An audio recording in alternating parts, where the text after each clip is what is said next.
Welcome to the F1Stop show. I'm your host, Samuel Oni, and with me is Wes Spearman. Wes, how are you this evening?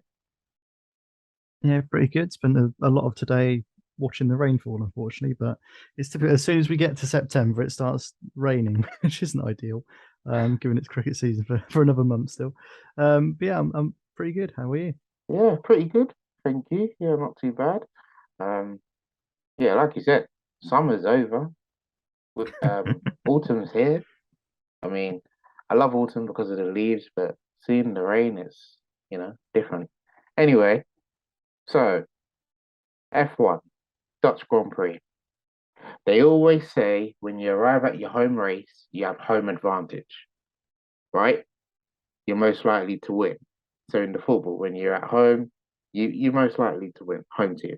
And in F1, Max Verstappen, Dutch, Belgium, whichever nationality he is, he just seems to have the crowd behind him. And you know, home soil, home winnings and thoughts. And well, what do you make of it? Another brilliant drive from Verstappen. I'm not saying dominant this time because I don't think it was that dominant. I mean, he was Mm. still pretty convincing. In terms that he won it by a good few seconds from Russell in second, who was getting another good few seconds up the road from Leclerc in third. But I feel like he had to actually work at points in the race for the win. Had to battle Hamilton at points, who was potentially on for his first race win of the year. Um, yeah, I think uh, how many stops did they do? Like three stops, I think it was. It was at least two, I think, if not three. I don't think we've seen a proper strategic race like that where things chopping and changing um, quite regularly throughout the race for quite a while. It was good to see how sort of interesting to see how all the teams reacted to who was it first? I think it was Sonoda first, retire, and then Bottas stopping for another issue on the main straight before the first corner. Not an ideal place to stop. Um, yeah, how those two retirements affected the Grand Prix and the team strategy was quite interesting. And some teams played it better, like like Red Bull, Ferrari. Other teams, Mercedes, not so much. So so then here we are, Max Verstappen again. I mean, I think at this point, I said last week, in Japan, I think he's gonna, that's where he's gonna be crowned, um, you know, world champion. But looking at the table, Max Verstappen, he's 109 points ahead of his rival, Charles Leclerc, and including, well, the next four races in Japan, Singapore, I believe, can't remember Italy next week, Italy. Oh, Italy. Sorry, Italy, and one other race. He could Kota, essentially, USA. yeah, he could essentially go on holiday and relax, miss the four races, and he'd probably still be in front. Provide Oh, that. he would still be in front. But even if Charles Leclerc wins the next, as you say, the next four races, even if he wins with a fastest lap points, that's 26 points per race. He'll still be 5 points behind Verstappen when it comes to around what will it be, round 20 when they go to Mexico at the end of October. So like Max Verstappen could go on holiday for just under 2 months and still lead the drivers' championship. I think it's just it's a bit of a foregone conclusion now who's going to win the world championship. There's Mm. no doubt it will be Max Verstappen. It's just a case of how quickly can he wrap up the championship, because I mean, the more races he wins, the more points he's going to gain on Leclerc, because or Perez even, whoever comes second out of those two, because I think the more interesting battle now in the championship is who is going to get second place. Got the drivers standing up here; they're both level on 201 points. Charles Leclerc and Sergio Perez. Russell not too far behind as well on 188. Don't And count him out. there's Don't count him out because, Russell. yeah, I mean, if Russell does something absolutely magnificent, like out of the blue, say win a race and Charles Leclerc, doesn't finish in the podium places, then we could see Russell in the top two, top three, maybe. Potentially, yeah. I would like to see that. I would love to see George Russell top three in the drivers' standings. I don't think it's going to happen though, just because Red Bull and Ferrari are just that little bit quicker than Mercedes this year. But I mean, if we see something like Ferrari have been doing the past few weeks, messing up strategy, reliability, driver error, whatever, George Russell is, for me, the most consistent driver on the grid this year, with possible exception of Verstappen, who just goes on to win everything. Yeah, he's finished every race Russell has finished. He's been in the top five, and yes, he had one DNF, whenever it was, first half of the season somewhere. But that is a remarkable effort for his first season at Mercedes. He's outscoring and out qualifying at times Sir Lewis Hamilton, who's a seven-time world champion. Um, and even this weekend, Mercedes put him on a more favourable strategy, pitting him for those soft tyres under that second safety car, whereas they kept Hamilton out, who was pretty cheesed off with the fact that Mercedes bring the. I don't know if you heard the radio message that Hamilton said to the team near the race, but yeah, they had to bleep a lot of it out. He wasn't a happy he wasn't a Yeah. happy man with Mercedes then, but yeah, I'd love to see Russell get into the top three. And yeah, if he keeps on producing podium results like he has been, like the second in Zandvoort, then yeah, I don't see any reason why he can't. If he again consistently finishes top five and outscores Perez and Leclerc on a few occasions, then he's well in for that battle for second and third in the championship. Ferrari are we all thought this 2022 season would be Ferrari season. I thought it would be as well. I mean, following them very closely. But if we were to sum up their season in 3 words, just 3 words, what would it be? 3 words. I know it's difficult. I suppose disappointed, but not, oh no, that's 4 words. Disappointed, but not surprised. Um, yeah, I think disappointed has got to be one of them. Um, Mistakes, Yeah. and quick, because they are still quick. They're still the second best, well, the second quickest car on the grid, I think. But it's just mistake after mistake after mistake. Certainly in the last 4 or 5, or possibly even 6 Grand Prix. I mean, Leclerc's had. I mean, how many times do we keep mentioning Leclerc's mistakes? It's Imola and France. Sainz's strategy at Australia. or for first pit stop. Or just last weekend at Zandvoort, when they took forever to find. I think it was like the left rear wheel or something. One of the wheels they had to wait a long time to actually put on.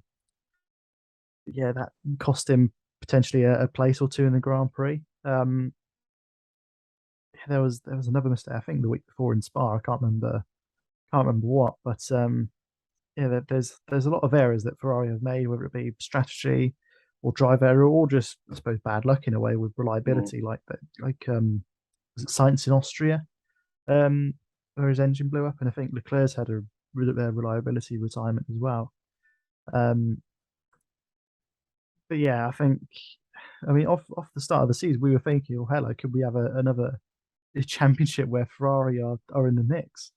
But yeah, that's just come undone. I mean, even in the first half of the season, we could see that Verstappen was a clear front runner and much more so than Leclerc. And yeah, the Ferrari have just slipped further back, and yeah, now pretty much nowhere in the drivers' or constructors' championship.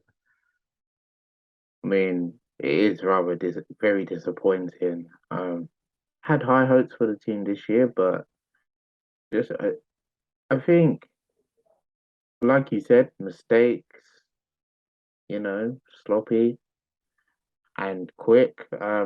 I don't know, maybe the strategy that they were putting on each of their drivers, some have been like indecisive, like they almost don't really trust their strategy to make Mm. the It's like they have so many backup plans, so like Plan D, Plan E, Plan F, Plan G, whatever.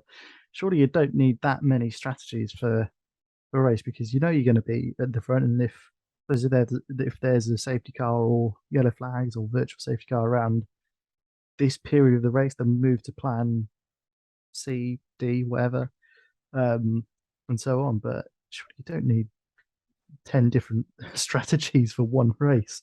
Surely that's just overcomplicating things at that point. Um, I was looking at Red Bull; they've kept things relatively simple. If you take Zandvoort, for example, was there a safety car early on for the Tsunoda crash? No, there was a virtual safety car. They pitted, got Verstappen onto the hards for the one stop, and then reacted well when the safety car was brought out for Bottas's retirement. Put Verstappen onto the softs pretty much straight away, and off he went from there on.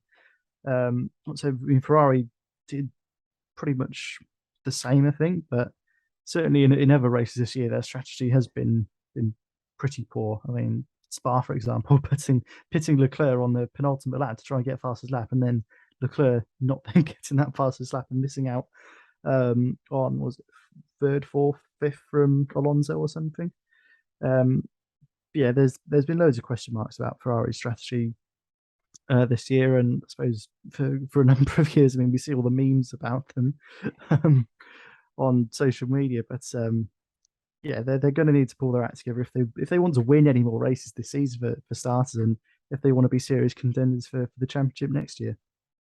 Well, if they want to win any more races, they have six, seven opportunities. Um, Starting with Italy this weekend, their home race. But before we go to Italy, um, let's talk about AlphaTauri's. This is a unusual one. AlphaTauri released a statement on about Tsunoda's retirement. I don't know much about that one. Maybe you can shed some light on it. Yeah, I saw, was it this morning or yesterday? AlphaTauri put out a statement. It's incredibly disheartening to read some of the language and comments directed at our team and towards Red Bull Racing's head of strategy, Hannah Schmitz. Such hateful behaviour cannot be tolerated, and to entertain accusations of foul play is unacceptable, untrue, and completely disrespectful towards both Hannah and us. And then goes on about sort of respect and sportsmanship and all that stuff. Yeah, I think what was happened, I wasn't paying too much attention to social media on race day. But I think what happened is that some fans of teams, drivers, against Red Bull as a whole, basically, obviously AlphaTauri being their sort of sister team, junior team, whatever you want to call it. I think some of them think that Tsunoda's retirement was not necessarily on purpose, but or where he parked was affected another driver or another team's race in a way that would help Red Bull, similar to the I think it was the 2008 Singapore Grand Prix where Renault told Nelson Piquet Jr. to purposely crash so Alonso could benefit later on in the race, and then went on to win the race. I not That's that's so that's did like that. so that bit in 2008. That's almost It's like match fixing, if you like. essentially, yeah. I think that's basically what some people were accusing AlphaTauri and Red Bull of doing this weekend, which is a ludicrous accusation to make. I don't believe it for a second. Um, I don't know what sparked or what prompted those sorts of comments, but yeah, the fact that AlphaTauri had to release that statement is pretty disappointing, and I mean, social media is great for some things, but at other times it can create quite a toxic environment, and that's what we don't want it to become. We don't want the Mm. F1 community to become, and I think certainly over the last couple of years, I think from stuff I've seen on Twitter, Instagram, whatever, Facebook, some of the comments have been it's almost like a war between, say, Red Bull fans, Mercedes fans. I mean, sparked by, I suppose, last year, given how tense the whole season was, really, and obviously Abu Dhabi. Yeah, that spilled over into this season when there's really no need for it. I think 2021 is done. We've got new cars this year, new regulations. Mercedes are nowhere. It's Ferrari, Verstappen, Red Bull. There's no need for such toxicity in Yeah, Formula yeah. One or social media. So yeah, the fact that AlphaTauri had to put out that statement is quite disappointing as an F1 fan. So just to round off Zandvoort, there was a bit of a funny moment here with Sebastian Vettel in his Aston Martin car. As you know, the German four-time world champion will be retiring at the end of the season. But he well, he was coming out of the pit lane on lap whatever it was, and he wasn't aware of his whereabouts on track, and he had a certain Sir Lewis Hamilton and Sergio Perez behind him, almost holding up the two drivers, if you like. It was quite funny watching it back. You have Perez and Hamilton going wheel to wheel. I think Perez or Hamilton tried for an overtake on Perez on, I think it was around about lap 36, 35, something like that. Yeah, Hamilton went for an overtake around the outside of turn one, which you can quite easily do given the banking of the corners at Zandvoort. But Perez locked up, they both ran wide, and Perez kept the lead for the rest of that lap. And then the next lap, 36, 37, whatever, Hamilton made the overtake on Perez around turn one, and in the pit lane off to the right hand side, you have Sebastian Vettel just emerging and taking the high line into turn two, which is where Hamilton was going. So you just see Hamilton have to slam on the brakes to not hit Vettel, and Perez had to slam on the brakes as well to not hit Hamilton. And I think Perez tried to take the lower route, essentially the shorter route around the corner. Um, yeah, it was quite funny that Vettel had that in because I mean he was a lapped car essentially, but he was coming out of the pit lane, and yeah, as you say, probably wasn't quite aware of that. Two drivers were battling for what I think was second place at that point. So yeah, it was a funny a funny incident to round off the review. and on the podium, there you have it. It was Max Verstappen, George Russell, big well done to him, and Charles Leclerc of Ferrari wrapping up third place. So after all of that Zandvoort drama, Max Verstappen getting his 30th F1 win at home, how would you rate the race out of 10? I really enjoyed it. I think just because it had that element of strategy in it, and it wasn't. Um, it was just a good race. There weren't. I mean, there were two retirees, but again, they played a huge part in the strategy and how different teams played it out. I'd probably give it a 7.5 or an 8. I think quite liked it just because I mean that element of strategy. I feel like we've seen a lot of sort of boring one stops, two stops, not much sort of tire deck. But even if there's just an incident or two like we saw in Zandvoort, that does spice things up a bit, and definitely showed last weekend. I think. I think I agree with you. Everything that you said, it wasn't an eye opener, but there was a little bit of stuff that we love to enjoy as fans. 7 out of 10. I think it's sensible enough. So this weekend we are off to Italy and Monza to be precise. The Italian Grand Prix, or as they say, the Temple of Speed because of its great straight, and yeah, Ferrari's home race. They're really gonna have to get their act together. One of my favorite tracks on the grid, on the calendar. Sorry. Um. So, what are you expecting from Italy then? What are you expecting from the race? I'm Who are not your too sure to be standouts? Who are honest. your big names besides Max Verstappen? Yeah, besides Verstappen, obviously. It would. I'd just love to see Ferrari win their home Grand Prix. And just going back to, I think it was 2019, that great line from Crofty on commentary saying Leclerc he won in Spa, he wins in Monza. Just brilliant few lines right from Leclerc leading into Parabolica, and then as he crosses the line. Then yeah, the last 2 years of of the Italian Grand Prix have thrown up some oddities, I suppose. Pierre Gasly winning in 2020 and a McLaren 1-2 last year. So who knows what to expect for For this George year, could we see Russell gets to win Mercedes? at Could we Italian. see a Mercedes, George Russell, Could we Lewis get Hamilton, George and Russell? Yeah. win the race?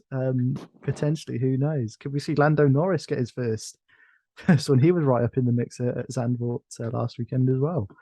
Um, I think it. I mean, realistically speaking, I think it probably will be Verstappen. I'm going to go Verstappen, Leclerc for a 1-2, with Russell to round out the podium. I think. Okay. Yeah, as much as I'd like Ferrari to win their home Grand Prix, and as amazing it will be, I just think they don't have the pace of the Red Bull, and Verstappen at the moment is just on fire. So yeah, Verstappen first. Who did I say second? Leclerc second, and Russell P3. Yeah. Okay. I think.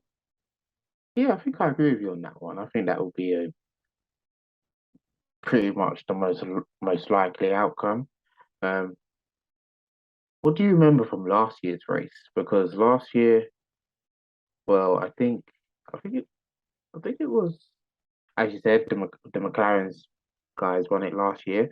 Um, but I think the biggest talking point of last year's race was the collision between Lewis Hamilton and Max Verstappen, where Hamilton's car, no, Verstappen's car went on top of Hamilton's head, Hamilton's halo Yeah, area, and well, that was quite a scary moment for the Mercedes driver. yeah. I mean, if Red Bull hadn't messed up their pit stop on in that race, then Verstappen would have had no need to make that move. He would have been in front of Hamilton outright after Hamilton made his pit stop the lap after. I mean, it was only because Red Bull had a slow pit stop and Verstappen had a slow pit stop that he felt like he had to make that move. He had to be alongside Hamilton going into the first chicane. Otherwise, game over. He would have lost the race. But yeah, I think that point in the season was when things boiled over a little bit because it was just so tense. I can't remember what the who was leading, what the gap was at that point, but it was just such a huge moment in the season. Obviously, both drivers got 0 points out of it. There was quite an argument between Red Bull, Mercedes, whose fault it was essentially. Probably more Verstappen's fault than Hamilton's. Um, but yeah, I mean, this year I don't think we'll see anything like that. I mean, Verstappen won't need to make a move like that because he's not under the pressure of being challenged for the drivers' championship. So he has that pressure off first, and again, just so much quicker than anyone else on the grid at the moment. But yeah, last year was a bit of a weird one because, as we said, McLaren got a 1-2. The two title contenders were knocked each other out of the race. Bottas won the sprint race. I think Ricardo was second or third in the sprint race as well. Mm. Yeah, it was just weird and strange when for a race that's not a wet race as well to see midfield teams like McLaren properly battling for podiums. I mean, even the year before, you had Sainz second or third, I think it was, in 2020 when Gasly won. Yeah. Um, I mean, I'd love to see that happen again, whether it be McLaren or an Alpine or um, Aston Martin, Alfa Romeo, whoever challenge for a top five spot. Then that'll be brilliant. But yeah, Monza's been it's been a bit of a weird one in recent years. Well, hopefully the Italian Grand Prix this weekend will provide as much excitement as it did as McLaren getting a 1-2 with Danny Rick taking the top podium spots. So, how do you predict the Italian Grand Prix panning out?